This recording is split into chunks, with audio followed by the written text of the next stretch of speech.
So a pay what you can restaurant has gone under. Let's have a look. Hello everyone and welcome to this episode of Heiser Says. I thought today we'd talk about this article about the Panera Bread. Their last pay what you can restaurant has closed down. They're saying it's no longer viable. Now this reminds me of when I was a child at school, and you'd have some of the kids at the back would go, why don't we just give all the money that we don't use anymore overseas to the poor countries? It just showed a level of understanding of the economy and how things work and human nature that needed to mature a bit. I don't understand why someone thinks that this is going to work, really. What you would do, the smart thing, this would be my suggestion, maybe if you want to have a portion of your business that does good deeds or good works or helps the hungry, maybe you go 1 for 1. Every meal someone buys, it buys another meal for a homeless person. You know, you want to create a sustainable business so you can leave a lasting legacy. This is just going to be an experiment that people laugh at and think how stupid this company is. They've wasted time, they've wasted people's jobs for nothing now. So Panera Bread Co's pay what you can concept, Panera Care, will close its last location next week. As the company said, the non-profit experiment is no longer viable. I mean, how many students would go there as well just to eat? I'd be there. When I was at uni, I could justify not paying anything because I was a student. And I'm sure a lot of people did. The cafe located in Boston is scheduled to close its doors on February 15th. The St. Louis, Missouri-based fast casual chain. What's a fast casual chain? First introduced the community cafe concept in 2010 in Clayton.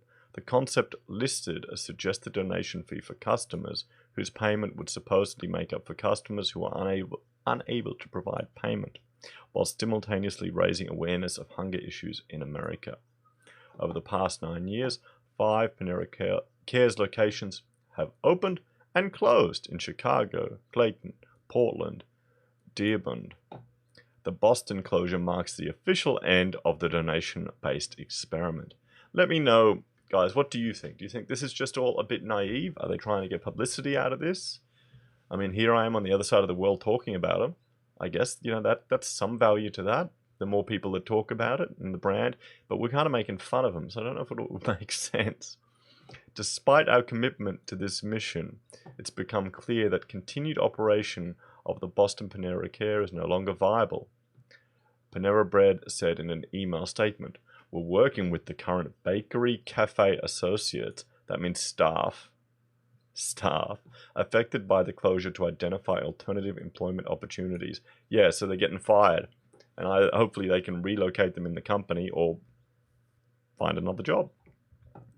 Similar donation-based models have been used by other small chains or independent operators, including Denver, Colorado-based Same Cafe, which relies on outside donations and fundraising events in addition to paying customers to stay in business.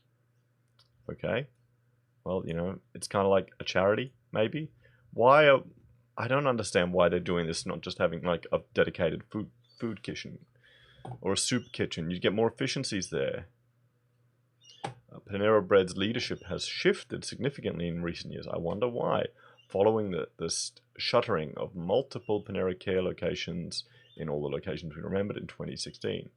Panera went private after being sold to a private equity firm, JAB Holding Company, in 2017 in a $7.5 billion deal. So it's a decent-sized company. It just shows you the scale of stuff in America. It just shows you, doesn't it? Compared to here in Australia, it's huge. In November 2017, CEO Ron Siach stepped down and was replaced by former Panera president Blaine Hurst. Hurst's appointment was followed a year later by the expansion of Panera's executive suite with the appointment of Karen Kelly and Anita Vanderveer as SVP, Chief Restaurant Operations Officer, and SVP, Chief People Officer, earlier this year. People Officer? What's Human Resources? Why they're just changing this language more and more with all these corporate terms. So they currently have 2,300 units throughout North America. Or I'd call them shops. I wouldn't call them units, unless they're not shops. But so yeah, I mean, it's no longer viable. I don't see how anyone at all would have been surprised by this concept. What do you think? Do you think having a model where people only pay what they can would work? It seems notoriously naive and just, in the end, a waste of resources, because now the people who they were trying to help and raising awareness of hunger in the United States, which is funny because they've got such food wastage, it's now gone. It's gone. It'd be smarter to invest a portion of these businesses' revenue into a soup kitchen at the back, or to say do meal for meal. What do you guys think? Let me know in the comments. Do you reckon this is just, socialism, or a pathetic attempt at virtue signaling by a business, and they're getting a dose of reality? Well, let's just see. At least they haven't come out with their own Gillette ad. Maybe they will. Bread's only for men, or bread spreads white supremacy.